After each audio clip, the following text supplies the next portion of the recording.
Welcome to this evening's second class on a discussion of the Yoga Sutras and by Patanjali, ancient scripture that's at the heart of the study of yoga.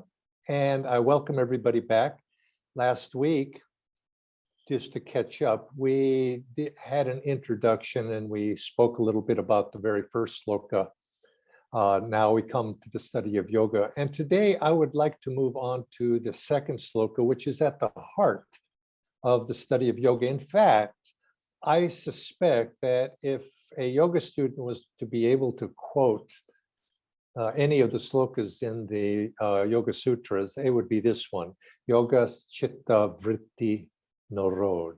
In other words, yoga is the neutralization of the waves of or the vortices of feeling. And Swami Kriyananda defines it as this: yoga, well, exactly as I said, yoga is the neutralization of the vortices of feeling.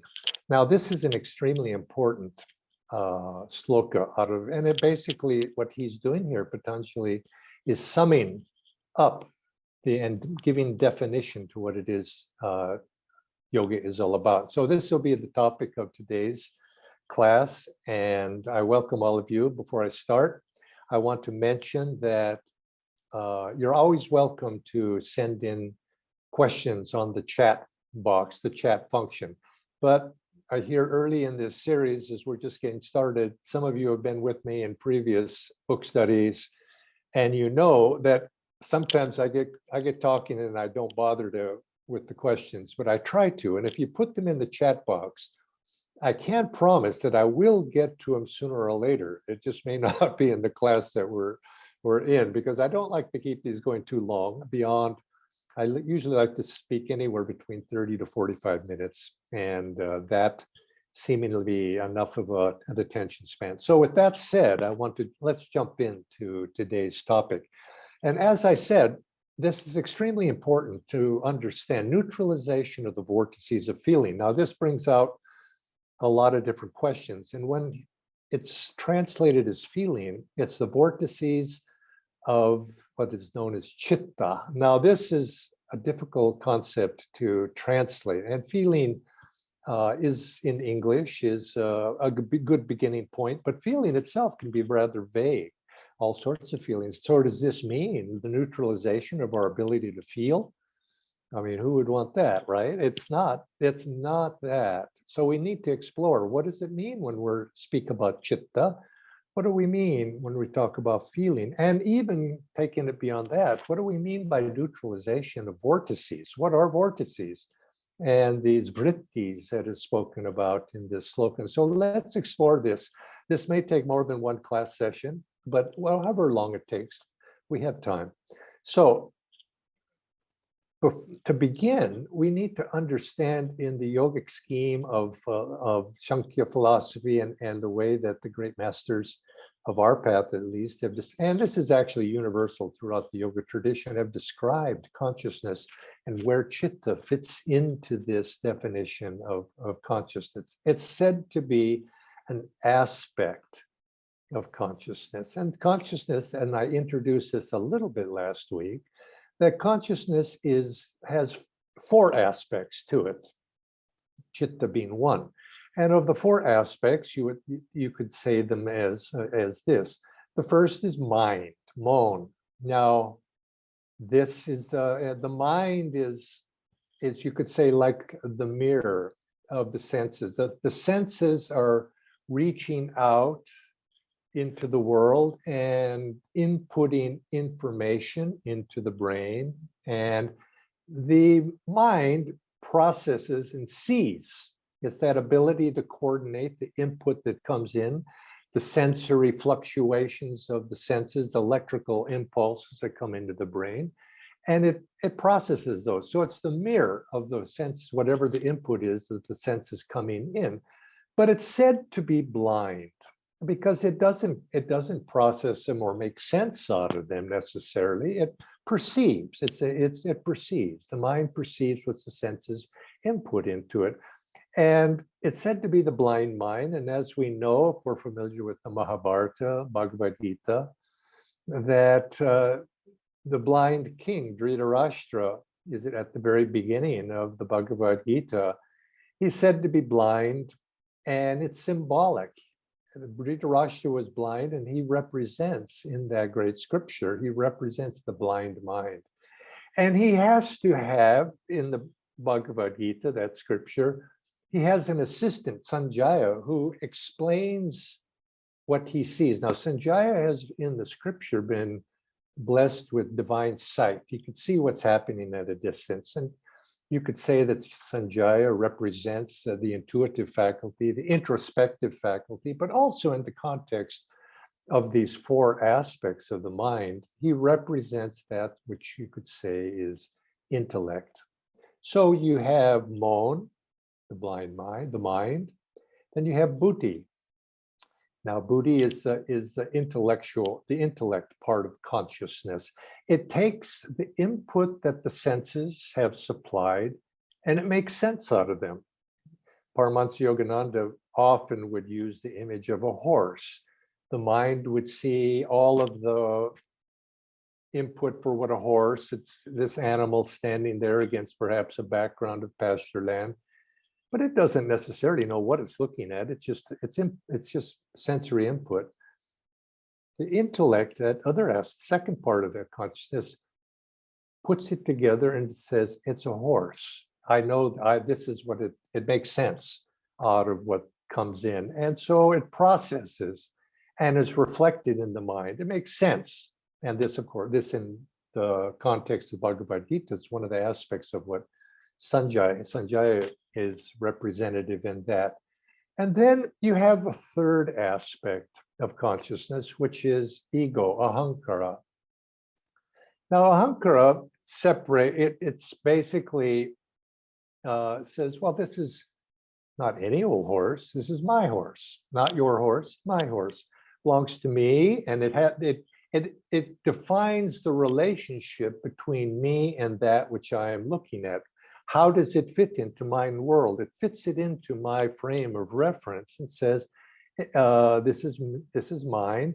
But we often speak about ego as something that we're trying to transcend, and indeed it is. And we speak about it sometimes. People mention it in negative terms. But in a sense, when it's pure, just in the terms of consciousness, ego itself is not necessarily a huge obstacle if it is impersonal. We just happen to look, yeah, that horse does belong to me. In other words, I've raised that horse, I purchased the horse, that's my pasture, it's in there. To the degree that that's impersonal, we can even go so far as say, yes, I have feelings for that horse, I like that horse. And it's not necessarily a hugely karmically binding. It's just a statement of fact or an observed fact. But there's this fourth element of consciousness is where you could say it gets us in trouble. It's this element of Chitta. Now, Chitta is the aspect that's translated as a feeling, the feeling nature. As the way Paramhansa Yogananda liked to describe it. In other words, it's the likes and dislikes. It makes it personal. And when you make it personal, when you speak about likes and dislikes, even that may not be so bad. But when we say like or dislike, there's a subjectiveness to it. And we become attached to it. And desire arises. We like things to be a certain way, and we're attached to them to be a certain way, or the opposite, we dislike them. And so it's this feeling nature, this subjective nature that you could say gives coloration to what's going on around us. And it individualizes us as an individual. And I've often thought of this question, because now in this modern day, people are designing artificial intelligence, they're designing robots. And what would separate, at least now in our age, I don't know about the future, but what would separate us from a robot? Well, a robot can be like the mind. Input can go into the robot. You could have even a robot's very, with artificial intelligence, making sense out of that input. It can tell you, yes, it's a horse. It could even tell you, yes, this horse belongs to you, or perhaps the robot has has duties of its own. It says, oh yeah, that's my horse, and that's my, this is my master, and this is the home I guard, or whatever that robot might do. But the question would be, can a robot have feeling? Can a robot have chitta? Can a robot make a sense of having likes and dislikes, that sense of feeling within itself? Now, I don't think now it possibly can. In the future, I don't know. I'm not going to speculate, but it's that feeling nature of consciousness, I think, that really makes us human. And it's also that feeling nature that, of course, creates karma with us, because it's the likes and dislikes that attach us to that object that we're viewing. We like it. And because we like it, we want it, we desire it, we want to repeat the experience. And so we become attached to it. And then when it disappears, we suffer when it's not there with us. And so this personalization of what we see is that element within our consciousness that is known as chitta.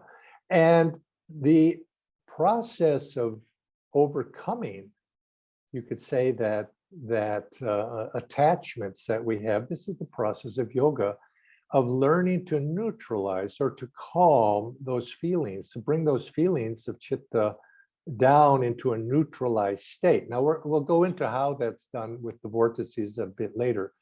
But right now, we want to calm, you might say. If you think of, some people translate chitta as waves.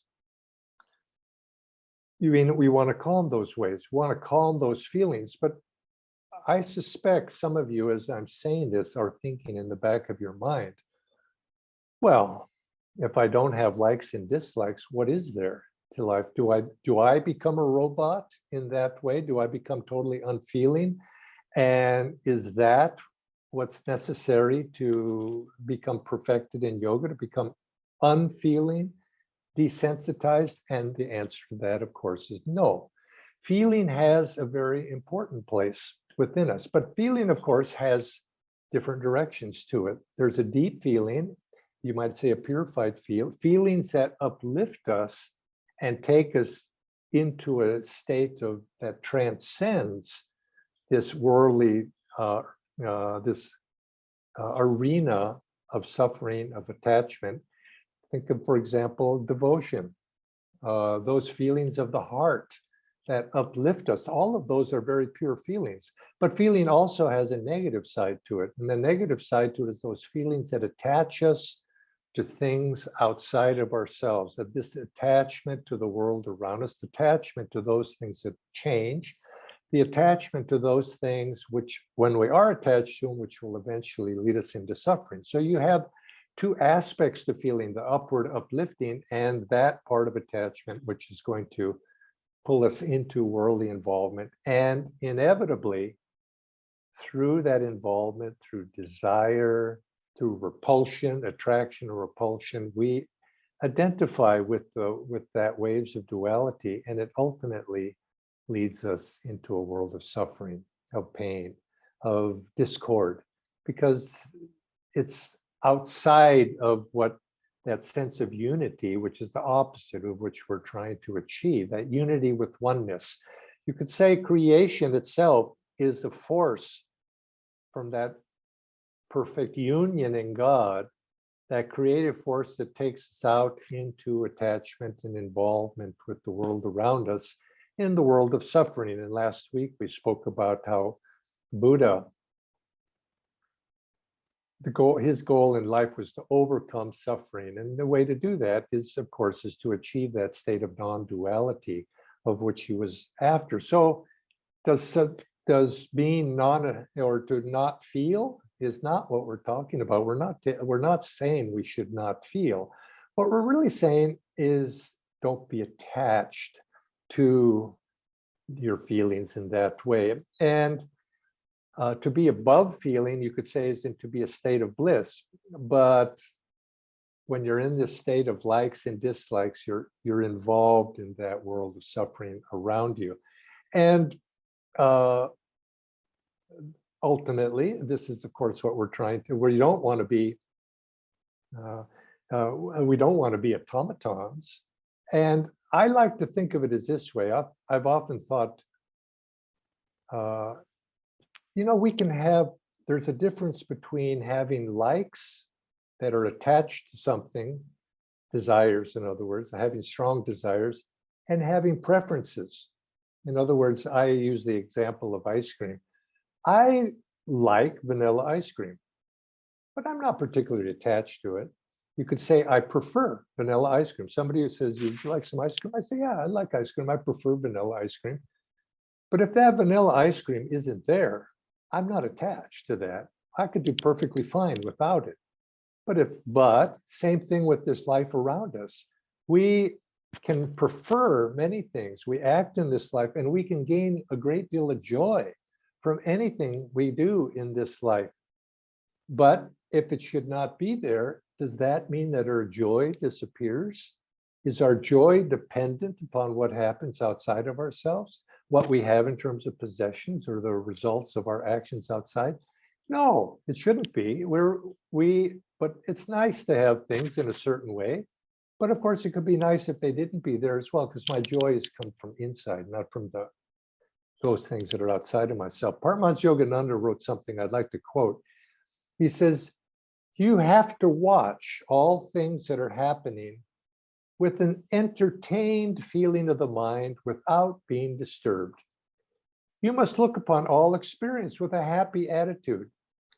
Isn't that a strange philosophy? And yet, it is the only philosophy that can give you safety. And he goes on to say, this world's entertainment is through suffering and pleasure. And all these things that happen are not meant to crush you, but to bring out the joy of the soul. In spite of the world drama, you must be able to take it as a show. This is the attitude you must assume. But when the soul is identified with feeling, the little negative feeling that we're saying, the small feeling, it experiences the duality of consciousness, pain and pleasure, and thus remains connected to the births and deaths and rebirths again and again. And so this is the attitude to be able to enjoy everything in this higher upward flow of feeling that originates, it's centered in the heart. And of course, Yogananda went on to explain that each of these states of consciousness is associated with the particular center in the body. Mind is associated with the top of the head, the sahasrara. The buddhi, intellect, is associated with the point between the eyebrows, positive pole of the Agya chakra. The ego is associated here with the medulla oblongata, the negative pole of the sixth chakra. And feeling, chitta, is associated here with the heart. The heart is where we feel, isn't it? So the heart is where we feel love. The heart is also where we feel, you might say, the center of desire. The heart is when it's disturbed and the negative feelings. And so these, as long as we're in a disturbed state where the focus of our attention is going outward, we're never going to be able to rest. Our feelings can never be at rest. And consequently, the mind follows the heart. Remember that in life. And your mind will never be calm. Your very being will be upset and disturbed. Paramhansa Yogananda, I remember a story. I don't know if this is a true story or not, but he told this story. He said there was a saint once in India, and who was mistaken for a robber by the police. And the policeman rushed up to him and pulled out, he had a sword, and slashed at the arm of the saint and cut off the fellow's arm. And the saint was very unperturbed. He was in that state of exaltation. And he simply said to the policeman, when he says, "Oh, brother," the policeman, of course, was very sorry when he discovered that what he had done to this yogi. And the yogi said, "Brother, don't be sorry. that was just a little mistake you made. I'll be all right. Now run along, run along. And Master was saying this great yogi had complete control of his reactions to life. And when we speak about likes and dislikes, the focus of your attention, you can notice these if you're attached or not attached by your reactions to what happens to you in life. The reactive process. Something happens outside, it's just circumstances, and you don't like it, or you do like it. Reactive process. And consequently, that reactive process colors everything you do in response to that. Now, ideally, what we want to do is to be responsive to it, to respond to situations, but yet maintaining that calm inward centeredness and respond appropriately to whatever whatever the outward situation is. And so it's something to keep in mind. The ego is the cognizes, you could say, of what's going on. Mind works and coordinates the senses. Intelligence is the director, the driver of things, and the feeling passes judgment on what happens. When you judge what happens around you in the world for good or for ill, that's when you know that you're bound by those things. Now, Master explained these things, and he said, our job is to learn to control this chitta, and you have to start in very simple ways. In other words, learn to control that reactive process in things that are only slightly disagreeable or agreeable. In other words, you can't start with the big things, but in the little things, like if I were to use my ice cream analogy here, I would say, okay, I like vanilla. Somebody brings me chocolate. Am I going to get upset? No, I'm not upset. Or, but let's magnify that a little bit out further. Something very slightly goes awry in your life. What happens? Watch yourself and try to learn to be able to control that reactive process. And once you're able to do that, you can slowly begin to build up to larger and larger things. And to be able to do that, to control, you have to learn to be able to recognize that state of peace and calmness within yourself, because only when you know what peace and calmness really are can you see that you're off.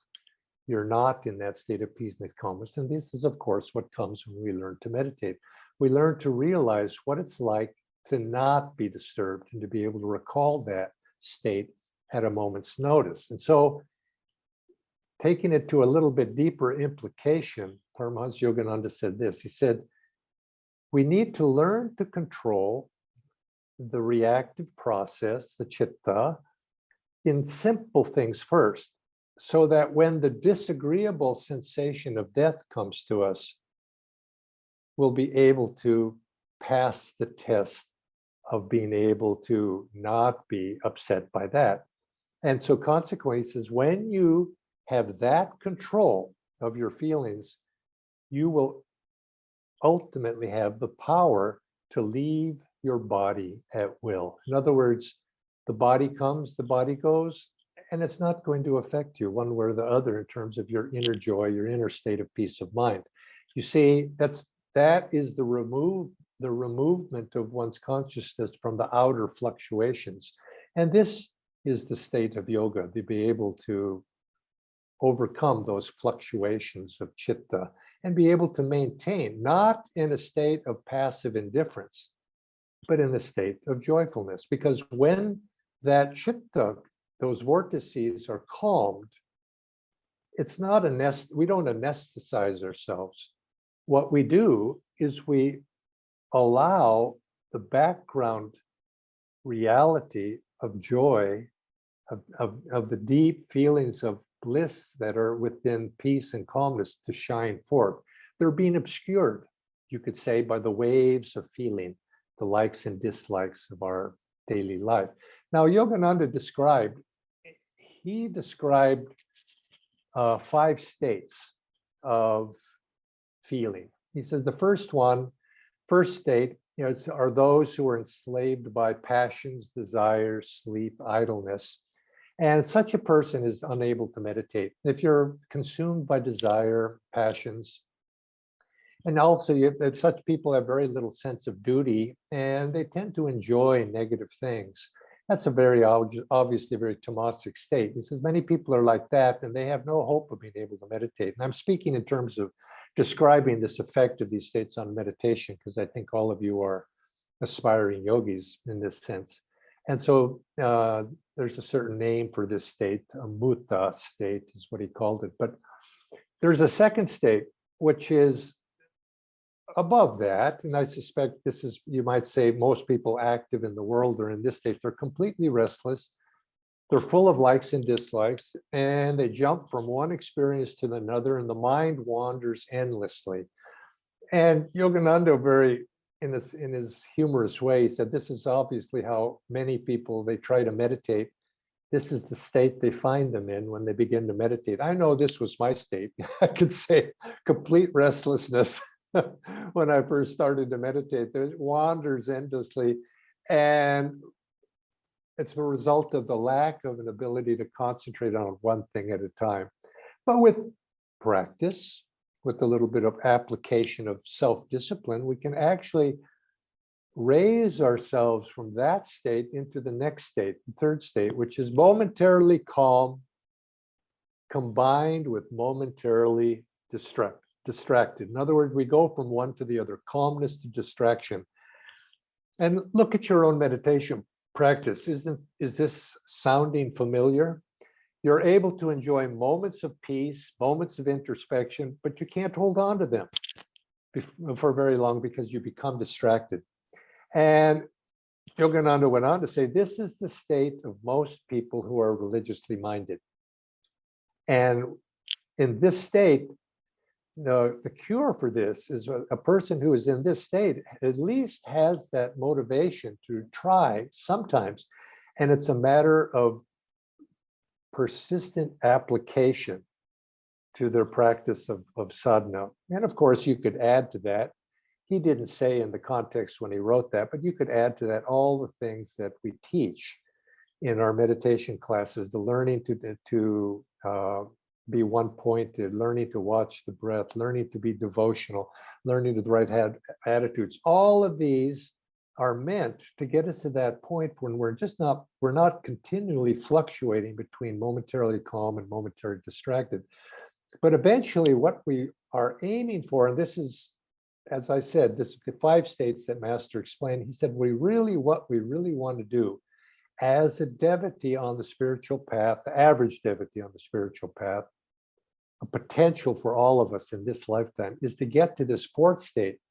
And he said, this is the ability to become fixed on a state of inner joy or inner calmness, to be able to fix our attention on it and hold it. And he said, this will come and can be attained by deep meditation over many years of practice. You see, even he said it's not something that's going to happen overnight, but many years of practice will allow us to become fixity of mind. And I'd like to read something that Master Yoganandaji said about this 4th state. He said, the 4th state is most important. You come to the point when you are just one with that joy and you don't wander anymore. Most people never get to that state, but some do with continuous effort and deeper meditation. Every day's meditation must be deeper than yesterday's. If it isn't deep, it is your fault, no one else's. And then he goes on to say, I used to meditate standing on the street corner until everything was forgotten. I kind of like that, to be able to fixity of mind in that state of inner calmness, inner joy in any circumstance. Now, I think most of us were in the state of practicing that, but he does say, he says, most people never get to that state. And why? It's because they don't practice enough. They're not fixed enough. But if you affirm this goal in this lifetime, you'll get there. Or if not, as the Gita says, you don't get there in this lifetime, you will take up the quest, be born into favorable circumstances in your next lifetime so you could attain that fixity of purpose. And then, of course, this is what he said for the devotees, all of us devotees, make this our goal. Then the fifth state, of course, he says, is the state where you don't need, you're in that state all the time. So you might even compare this to that fourth state of being in Sabikalpa Samadhi versus the fifth state being Nirvikalpa Samadhi. And so this is what all of us are trying to do, to overcome, but in a positive way, that distraction of the feelings, pulling us in, pulling us out of our feelings, pulling us out of our ability to meditate, and to be able to be fixed in that, always in the upward flow of devotion, those positive feelings of the heart. But let's go back a second here to this word, yoga's Chitta vritti narod, neutralization narod of these waves, these it's not waves, vrittis. Now a vritti, sometimes this is translated as waves of consciousness, and Swamiji was made to a point to say this is not waves. Vritti is a whirlpool. That's more appropriate translation, a whirlpool or an eddy. If you think of a river that's flowing, if you look a big river, on the edges of the river, you'll see that there are little whirlpools form on the edges of the river. And the current is going in one direction, but these little whirlpools happen. And this is, you might say, the state of this inner flow of life force within the spine. And these eddies of consciousness, of energy, begin to swirl thousands, millions, billions, perhaps trillions over lifetimes. They revolve around seed thoughts. The seed thoughts are those little desires, those little likes, those little dislikes, those little inclinations, those little reactive tendencies to circumstances that happened in our life, attachment to them. And you see, this is where the word attachment, we are attached to those eddies and they stick to us. And so the life force begins, the thought of consciousness begins to swirl around them, and they begin to, they're distributed in the astral body and draw us back to this world again and again and again. And the whole process of yoga is learning to unlock all of that life force that's bound in those vortices. And to the degree that we can unlock that, and create an upward magnet in our devotion, that life force will be drawn upward into the brain and gives us those benefits that are promised through the yoga scriptures. So it's these vortices, and that's said that these vortices, these vrittis, are distributed up and down the astral spine according to the level of consciousness that's associated with the various chakras in the spine. The more lower three chakras are more associated with material, outward flowing tendencies. The upper three chakras are more elevated toward more spiritual tendencies. And all of them bind, whether they're up or down, to the degree that we have these attachments. They're all, you might say, blockages that need to be released. And all around these seed thoughts that of likes and dislikes. And how do we, you could say then, of course, yoga is what Patanjali is introducing here at the very beginning of the Yoga Sutras. He's defining yoga is the neutralization of these vortices of likes and dislikes, chitta.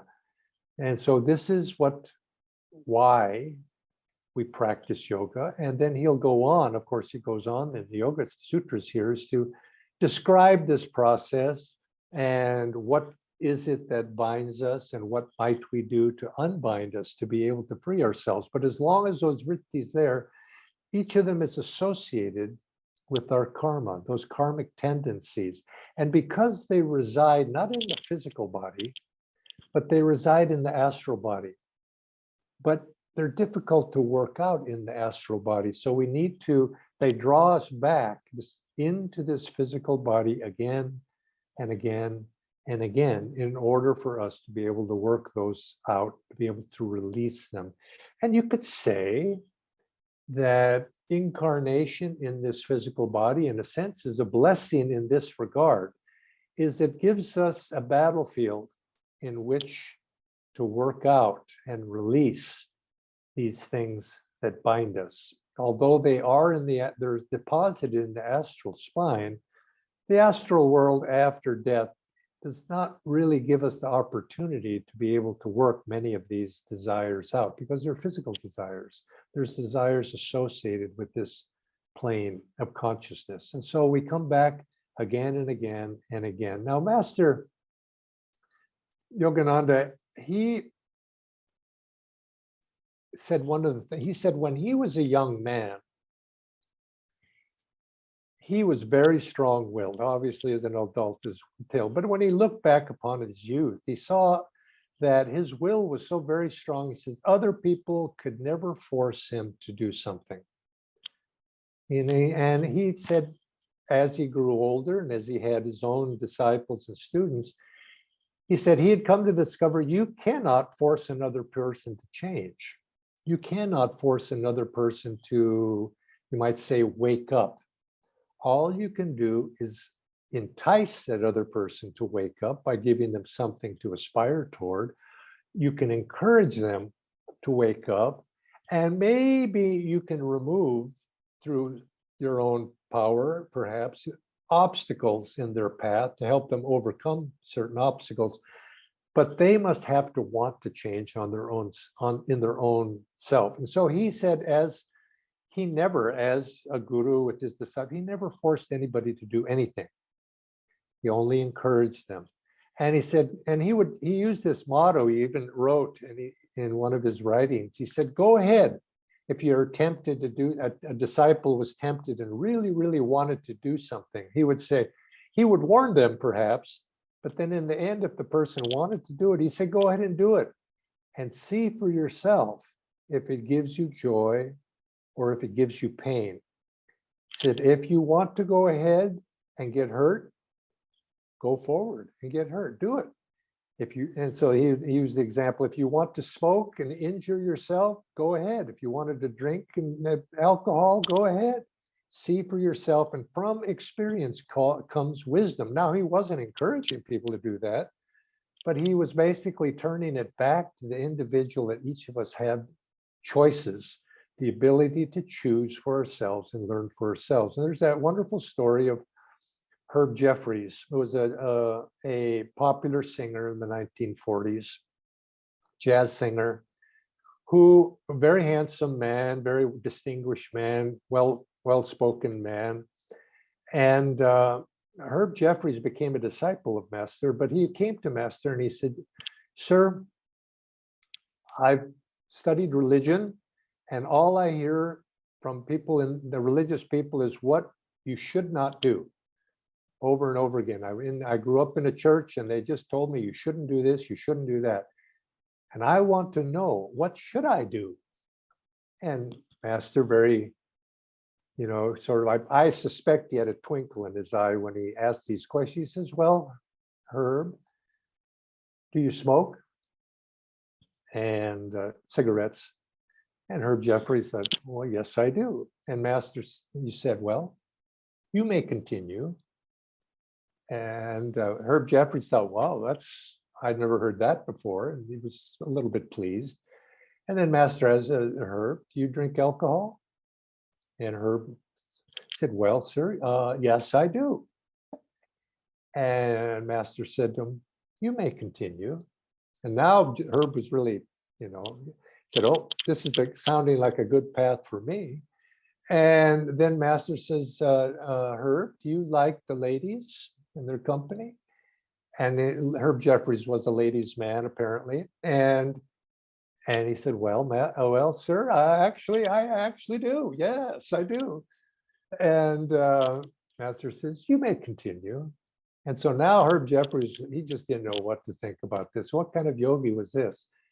And then Master said, but Herb, I will tell you, if you practice what I teach you, as I teach you, you will come to a point in your life where you won't want any of those things anymore.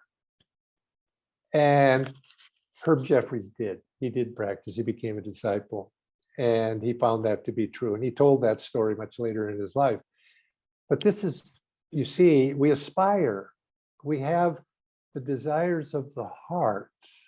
We want bliss. Now, wanting, which in other words, you could say bliss is God.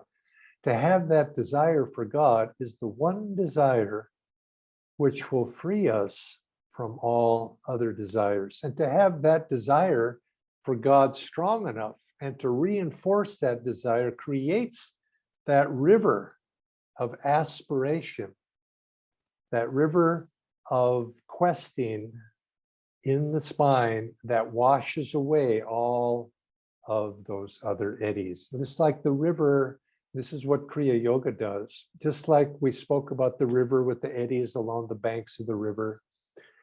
You introduce the monsoon comes in and that river goes into a state of flood. And in the state of flood, all the eddies along the edges of that river are pulled into that river state of flood, and they're taken into the flow out to the ocean. And it pulls along with it all the debris that was lining the banks, cleaning the river in that way. And so it is with us and the spiritual path to introduce a flood of desire for the bliss of God, for the higher states of consciousness, turns all that energy which has gone out into through the mind into the observation of this dualistic universe, reverses it back inward and lifts it up in our aspiration, inward aspiration for God, and wipes away and releases all of the energy, the life force that's associated and caught up into those individual eddies. And this is what the path of yoga is about. It's learning to, in the process of upliftment, we neutralize. But of course, individually, one by one, we can do it as well. But you know, the problem with the world at large and desires, as soon as you get rid of one, you meet its friends. And you get rid of one, and the next thing you know, you got two more coming in the back door. That's so you need something more. And that is why Kriya Yoga was introduced by the masters, to give us a handle, not just belief alone. And yes, we have to have a platform of good works. We have to have a platform of right behavior, dharma, but we need something more. And that's what the masters have offered through the science of Kriya Yoga. So yoga is chitta, vritti nirod. Yoga is a neutralization of these waves of chitta. Now the question is, how are we going to do that? Well, that's what we're going to explore. And that's what we're going to do in the weeks ahead as we go into the Yoga Sutras. We're going to go into that. Now, I went a little longer than I intended before I got to the questions, but I may be able to answer one or two here. Okay, I've got one. Jagdish. Oh, hello, Jagdish. Nice to see you again. The material world is filled with sensory stimulation that triggers chitta. Well, it triggers the reaction, yes. So it seems then that to neutralize our feeling nature here on the physical plane is akin to swimming without getting wet.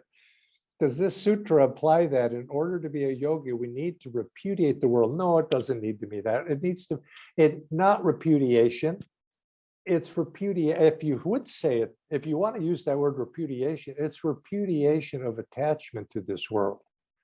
It's repudiation of, yes, you could say swimming without getting wet, maybe. I can't imagine quite how that works, but not being in the world. This is how Yogananda said, be in the world.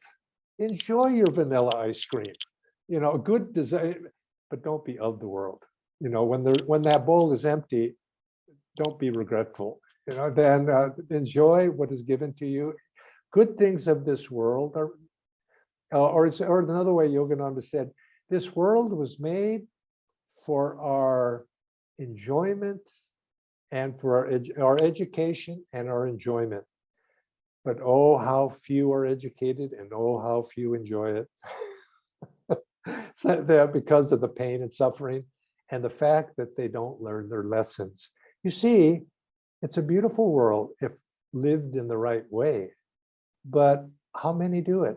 How many are, Master was in a state of joy. Remember that story of Paramhansa Yogananda? The disciples come home and a car full of them came back up to Mount Washington at nighttime. And Paramhansa Yogananda was on the grass overlooking all the lights of the city down below. This was in Los Angeles.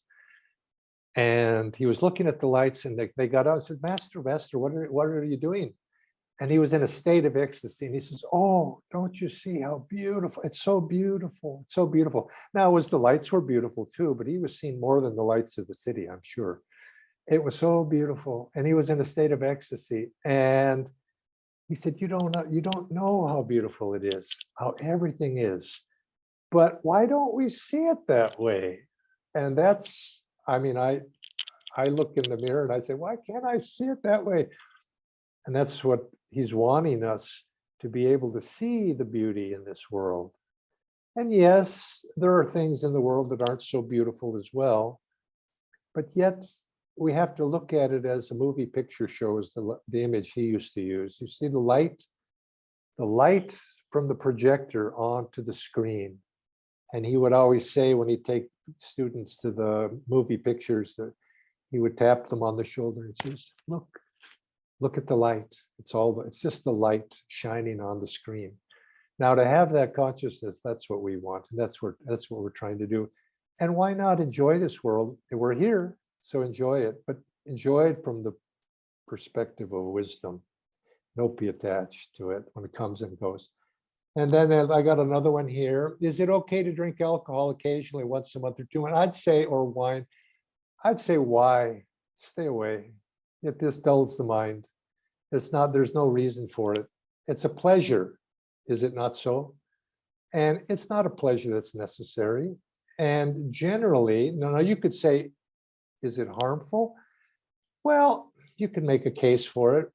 My dad was, liked to drink alcohol a little bit. He swore by it.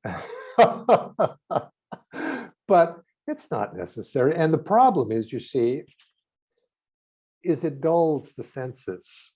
And what we want is the senses get us into trouble, but the answer is not to dull them.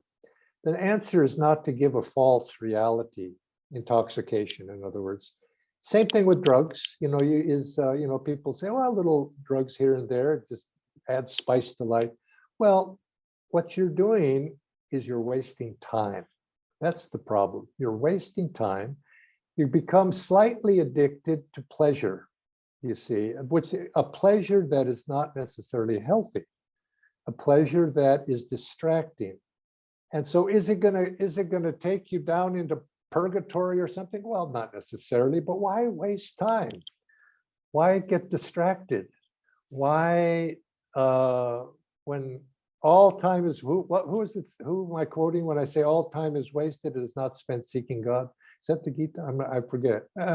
Anyway, but it's true. All time is wasted, not spent seeking God. So do I sound radical with that statement? I don't think so, if you understand what the goal is. So next week, let's pick up the discussion. I don't think I have any more questions there.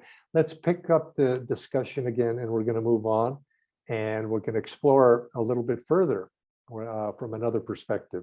So joy to all of you. It's a pleasure to be with you this evening to share these exalted teachings of Sage Patanjali. It's marvelous, marvelous. And I'm glad that all of you are here with me on this journey. Joy to you until next week. God bless.